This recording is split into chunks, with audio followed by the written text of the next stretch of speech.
Des flammes au-dessus d'un site gazier russe. Image prise au début de l'été près de la frontière avec la Pologne. Flammes en provenance d'un autre site russe, visible à l'œil nu depuis les côtes finlandaises. Ayant coupé les livraisons vers l'Europe et n'ayant pas d'autres gazoducs parce que ses réservoirs sont pleins, la Russie brûle son gaz. Depuis des années, le producteur russe brûle le surplus de stock. Il est même champion du monde de la pratique. Mais depuis cet été, le blocage avec l'Europe, le torchage atteint des niveaux inédits. Selon une enquête de la BBC, près de 4,5 millions de mètres cubes de gaz naturel brûlent chaque jour. Nos satellites ont enregistré des torchages de gaz naturel. Cela est très mauvais pour l'environnement. Brûler du gaz revient à libérer dans l'atmosphère du méthane, le deuxième élément le plus néfaste en termes de gaz à effet de serre. L'opérateur gazier russe Gazprom, peu sensible à l'argument écologique, diffuse ces jours-ci ce clip. Message vidéo où la coupure du gaz est clairement signifiée.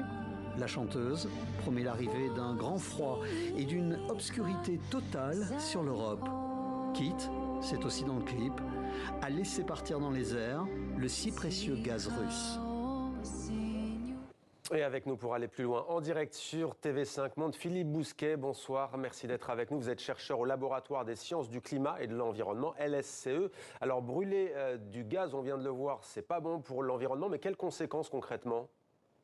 Alors, en fait, il faut voir qu'il y a trois dimensions. Il y a une dimension sur l'environnement, il y a une dimension sur le climat et il y a une dimension économique. Donc, ça a été dit dans le reportage. Sur la partie économique et politique, c'est du gâchis, effectivement, de matières premières qui pourraient servir à autre chose.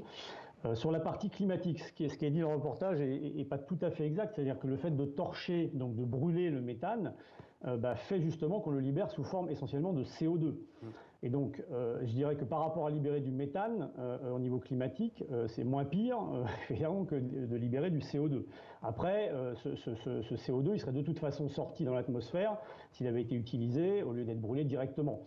Donc, d'un point de vue climatique, les quantités de CO2 qui vont être dans l'atmosphère, ça ne change pas énormément. Par contre, d'un point de vue environnemental, c'est évidemment un problème, puisque associé à ce torchage, il y a un certain nombre d'autres constituants qui vont sortir, notamment des particules.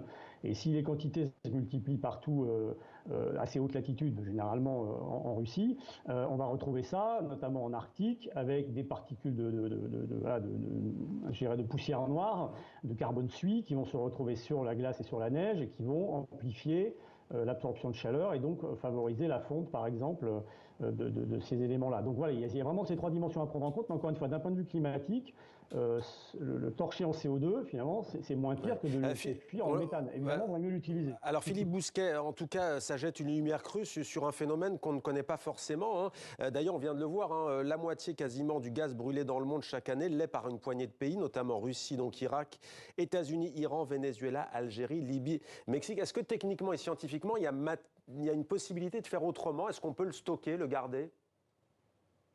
On pourrait le stocker. Ce qui est compliqué, c'est d'arrêter ces installations s'il y a un surplus. On voit bien que c'est difficile. Il y a des questions de sécurité aussi. C'est-à-dire qu'on ne peut pas faire n'importe quoi avec un gaz qui est explosif. Donc on est obligé quand même d'avoir un certain nombre de conditions.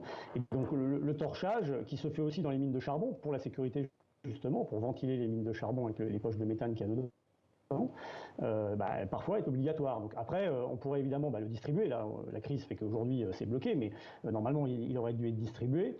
Et puis optimiser les flux et les stockages en créant des nouveaux stockages. Mais c'est quand même des volumes qui sont importants. Donc on n'échappera pas, je pense, au torchage. Après, on peut essayer de l'optimiser mieux que ça ne l'est aujourd'hui.